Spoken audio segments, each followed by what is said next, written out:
everyone, welcome to Engineering Conversations. Today we have an engineer here who's going to share both her education and her career so far with engineering. She's a fusion engineer, which I'm sure some of you will be wondering what is that. She will be explaining that to us. She has also won a number of awards, namely the I Am an Engineer, Get Me Out of Here Energy Zone winner for 2019. And she's also won the UK AEA Outreach Award. She also has a YouTube channel where she talks about everything science. I will put the link below so that you can check that channel out. It has really, really good resources. So everyone, welcome Leah to Engineering Conversations. What was the last book you read? Oh no, the last book I read. My friends and I all decided to reread Twilight before the new book came out. But at the minute I'm reading Oryx and Crake, which is a proper book and very mature. But the last book I actually finished was Breaking Dawn. I think this year, because I don't know whether it's because of lockdown or this year, I've decided, okay, I need to start reading. So I'm reading this book on leadership. It's not a book I would typically go for, but I'm like, you know what, just try something new. So that is what I'm currently reading. Quantity of Life or Quality of Life? Quality, always. Okay, good. Now this is your trick question. Nuclear fission or nuclear fusion? Nuclear fusion, of course. Nuclear fusion for you. Okay, thank you very much. What inspired you into engineering? So I never actually really set out to do engineering.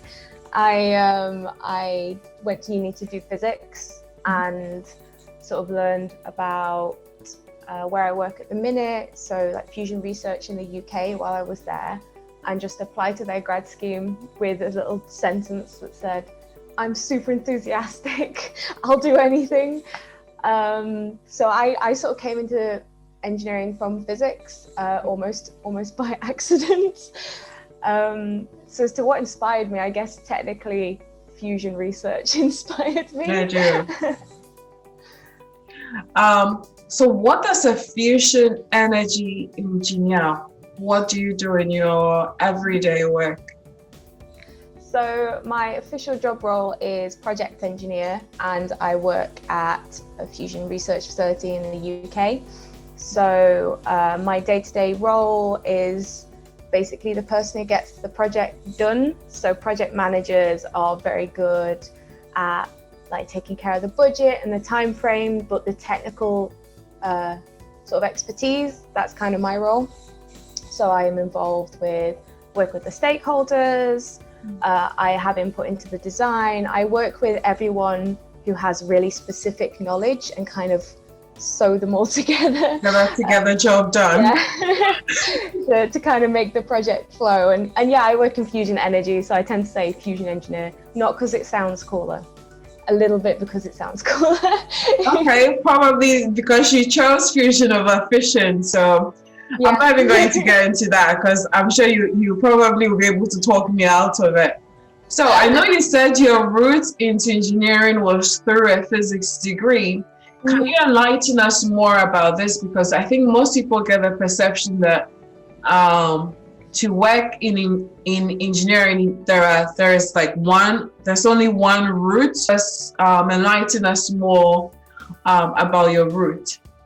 Yeah, so I originally wanted to do like A-level maths, physics, history and German. And then our history A-level didn't run because only 3 of us wanted to do it. So I ended up like repicking and went for like maths, further maths, physics and chemistry, because I have no memory. Like I can't remember anything. So I kind of enjoy things where I can start off from the basics and like work out from there. And that's kind of why I picked a physics degree, because it all working from first principles and it sounded kind of fun. And yeah, as I say, I started looking for graduate schemes because initially I wanted to do a PhD, and then I got to the end of my physics degree and I was like, I can't think of what I want to do from here, because obviously a PhD is like 4 years, really focused research on a particular topic. And I'm like, I like doing everything and I couldn't pick a single topic to focus on. So I started looking for grad schemes instead. I got rejected from a lot of grad schemes. And I saw the UK Atomic Energy Authority. Oh my God, I've forgotten the name of the place I work. It's been a long day. I saw that they had a grad scheme, but they weren't hiring for physicists at the time. They are at the minute, but they weren't at the time. And I was like, oh, like last ditch attempt. I want to work at this super cool place, whether or not they'll have me. So yeah, I ended up moving into engineering through that route, but I also work with people who've done full degrees, PhDs in engineering and physics, and I work with a bunch of really talented apprentices as well. So people who've come in at like 16, 18 and just bam, they're super talented. They've been doing engineering for ages now. So yeah, for me it was a lot of learning on the job, because I had the understanding, and I understand the mechanics of the situation, I understand the physics of the things I'm working on, but in terms of actually using a screwdriver, I had very limited experience. So yeah, I did a lot of learning on the job. I've recently bought a power tool, so I'm pretty psyched about using it. It's been excellent. I try to do like everything in my house. Okay, I'm taking it out, and my friends are like, "Can you just relax?" And I will plan them in such a way that, okay, today I'm doing this bit, like if I'm fixing up a furniture, I'm going to do this, I'm going to do this, because I can't do all in a sitting. So I'm like, but I enjoy that because, to be very honest, you actually find it quite relaxing. I agree. And I like learning as well. So if I find something that I can't do, I'm like, I'll just learn how to do it, be fine. I find that so relaxing, but now I'm like, okay, what can I fix around this place? I like something that you mentioned, that once you go down with your degree, you struggle figuring out what is it that I'm going to do. And I think that is something that most people go through. There is this notion that, okay, I did this degree, I want to do this, but sometimes you don't know. And it's also taking and then applying for jobs. Do people feel like the moment you're out of uni and you apply for a job, immediately you get it? No, I've also had the experience where I'm applying for jobs where you apply for almost different things all at once, and then you're like, okay, maybe I'll like this, maybe I won't like this. But I think for me, one of the things I enjoyed was just throwing myself into some of those into some roles that I did not consider that, okay, this is what I want to do. And then I find myself that, oh, I can actually do this. Oh, I'm actually enjoying it. And I think sometimes just the fear keeps people away from applying for jobs, and they're just applying to things they feel like this is what I am comfortable with. Yeah. And I'm like, okay, if you don't try the other things, you will never know whether you like it or not. Yeah, that's one of the main things I've learned from this job is because it's my first proper job. Obviously I've had a few jobs beforehand, but I've learned like what things I enjoy, what things I'm good at. At some point I want to go work in the space industry, and I feel like I could kind of guess what jobs I'd be good at within the space industry. So yeah, like taking the plunge is always really scary, but it is scary. That is true. It is scary, but I feel like at this point, okay, might have strengths here. Okay, this is probably a weakness. I know what to improve upon. And I think that's one thing that fear is like just holding people back, and they're like, okay, this is the only type of job. But I also feel like with the way some of the universities are run, you don't really even get a full grasp of the working world or what is out there for you. Because sometimes what you're thinking might not be what will happen at that job. And you go there and it's like surprise, but yeah, it happens. What would you say has been the most challenging part of being an engineer so far for you? I think because I came in through, I mean, I'd say like a non-conventional route, but it's hardly that unconventional. Because I came in through a weird side angle, I feel like I missed out on a lot of the like basic engineering knowledge that a lot of my co-workers have. A lot of the colleagues on the grad scheme kind of came into like mechanical engineering, electrical engineering. So I get quite bad, I guess, imposter syndrome because I'm like, oh no, I don't know anything. Everyone's smarter than me, which is like my thing to deal with. And I do deal with it on the job because I obviously can do my job at this point. But yeah, it's probably the most challenging thing to deal with. Okay. I think imposter syndrome, I think for everyone, I feel like it goes and comes. I think it's like a cycle. Sometimes you're like doubting. It's like, am I sure it's this? But I think like just going through and like, you know what, I'm scared, but I'm still going to do it. And then there is also acknowledging what you don't know, and asking for that help. I've realized that most places that you work, there is always someone who is ready to actually help.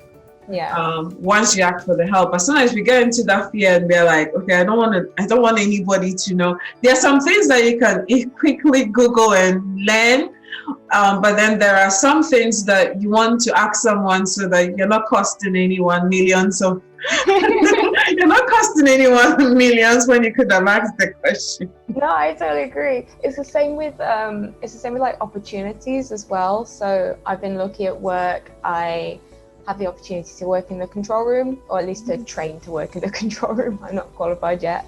But also to do a bunch of shadowing and a bunch of like I spent a few days working in a different department, and people are always like, oh, how did you get that? And I was like, I just asked.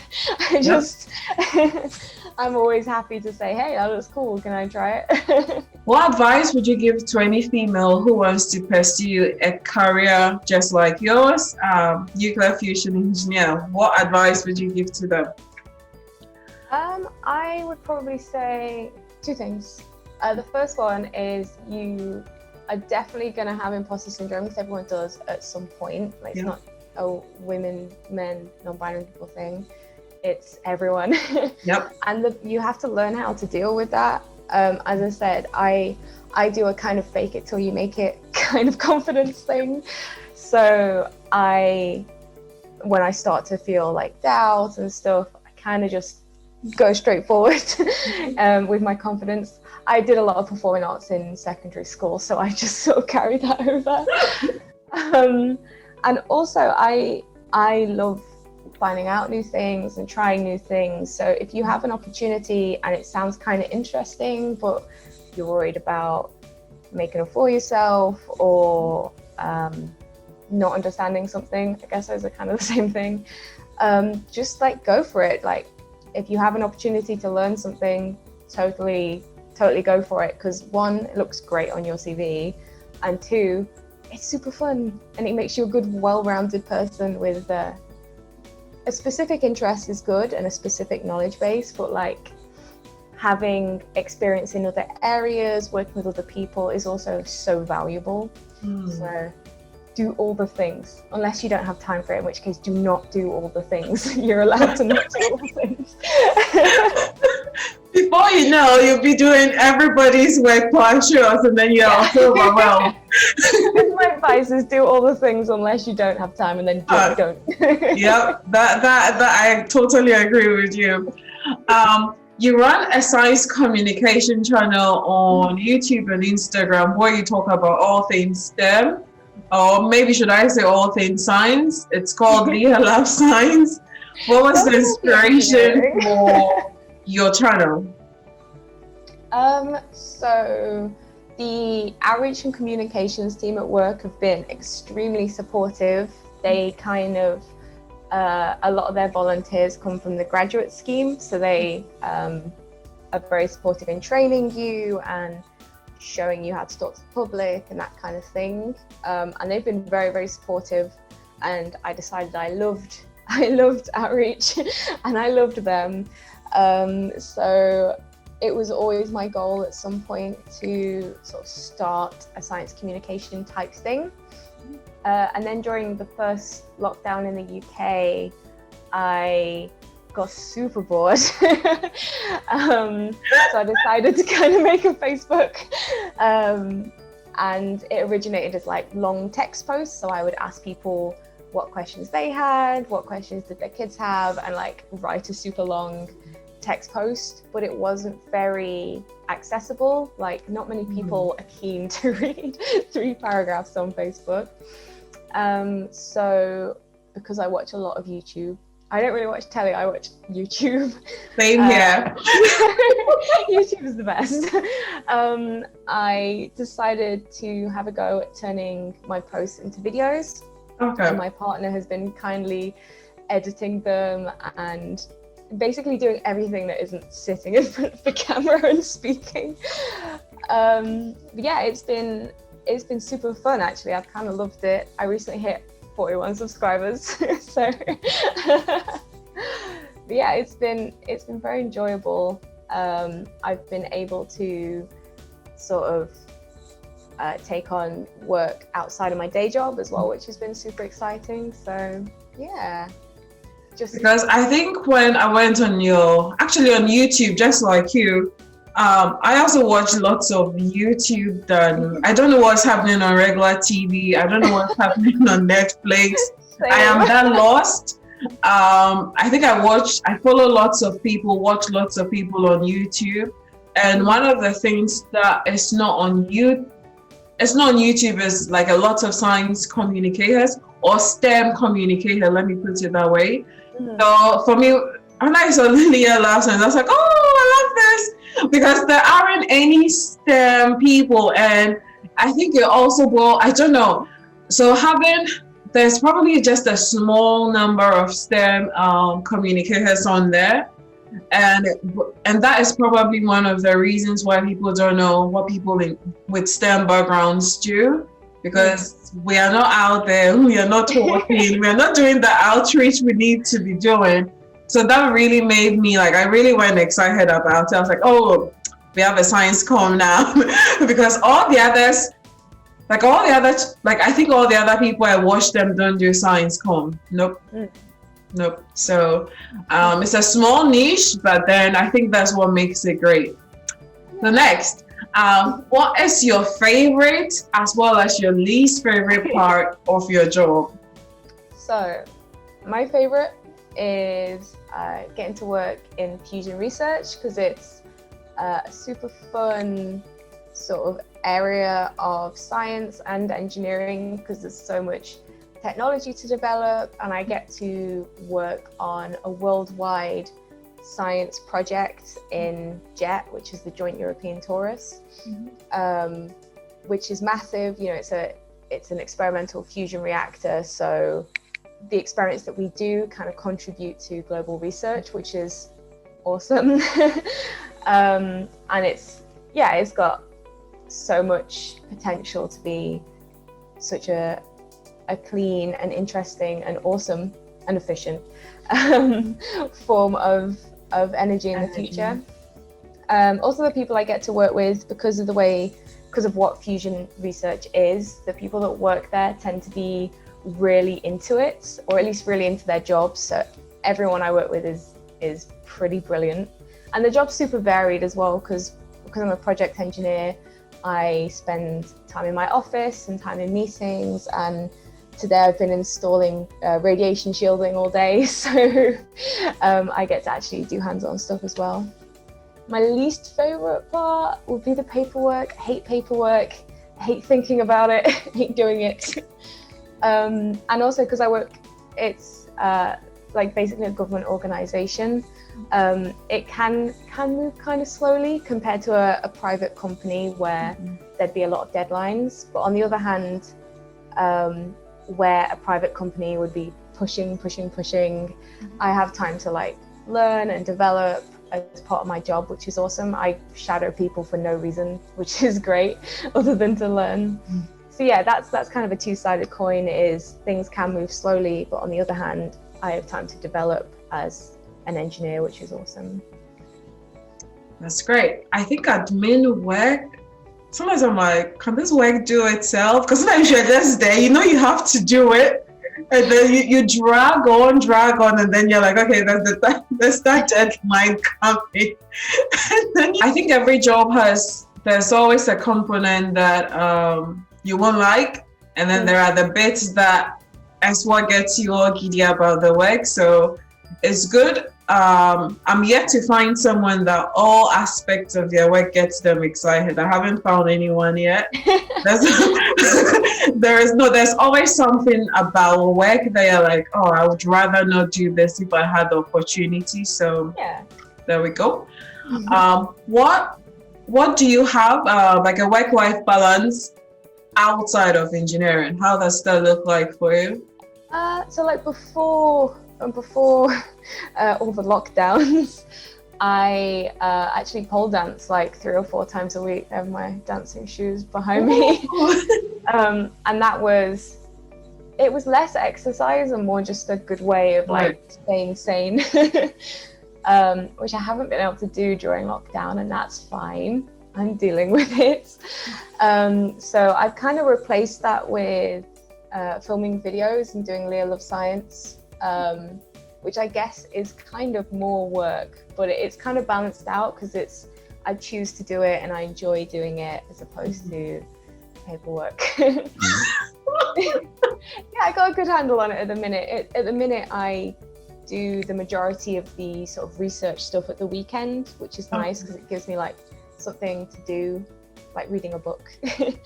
And I kind of film after work, which is relaxing. That is fine.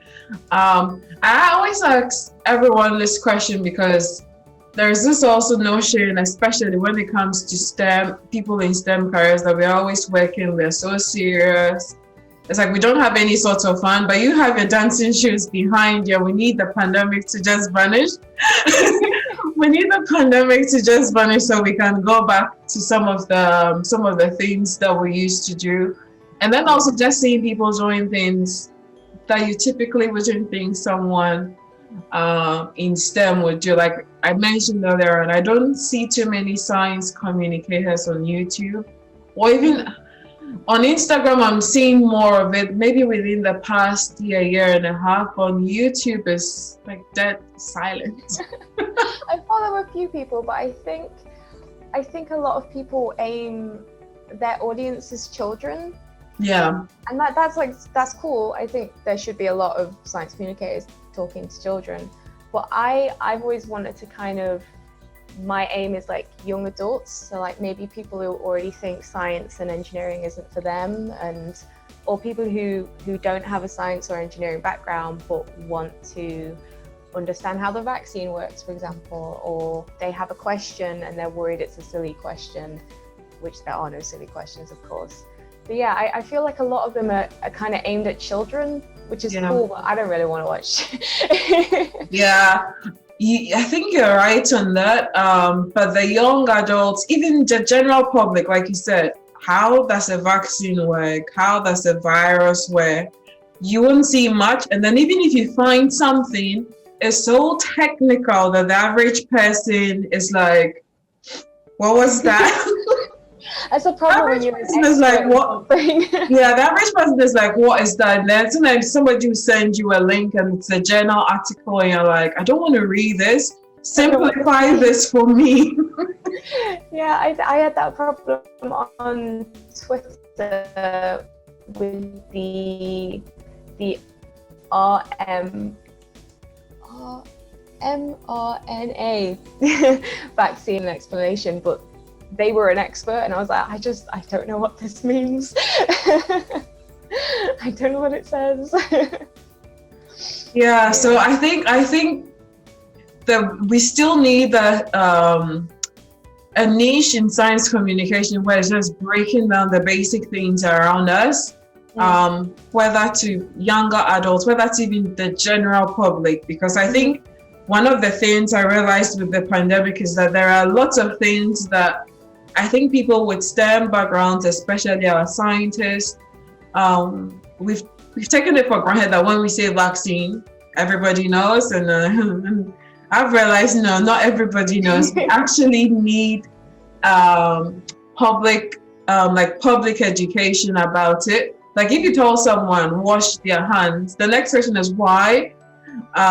Because we know that the virus is going to get stuck in your fingers and you're going to start infecting or contaminating other places, and that's the thing that people need to know. But when the general message is do this, people won't do it if they don't know the whys behind it. It makes sense that people if they don't understand something, why would they take it seriously, or why would they worry about it? Things like vaccines in particular as well, there's a lot of I don't want to say fake news. There's a lot of misinformation out there. So if you weren't too sure about what it was or how it worked, and then you read like a terrible article that seemed super convincing, I know it's happened to a few people who I personally know. Yep, that is true. So anyways, I'll put your link at the bottom of the screen for people to come to Leah Loves Science. Please check out the videos, and I'm guessing we'll be seeing more material on there. So subscribe, don't just go there, subscribe. so you get all the videos, the new video notifications when it comes out. So this technically brings us to the end of this conversation today. Leah, thank you so much for sharing your passion about fusion energy. The last place I learned that was back in high school when doing radioactivity fission and that was the last place I learned the same topic. So to actually meet someone that is working in that field, in creating energy that would probably feed in our houses and our homes, it's great. Thank you so much for your time and then for sharing as well. Thank you very much for having me. Thank you.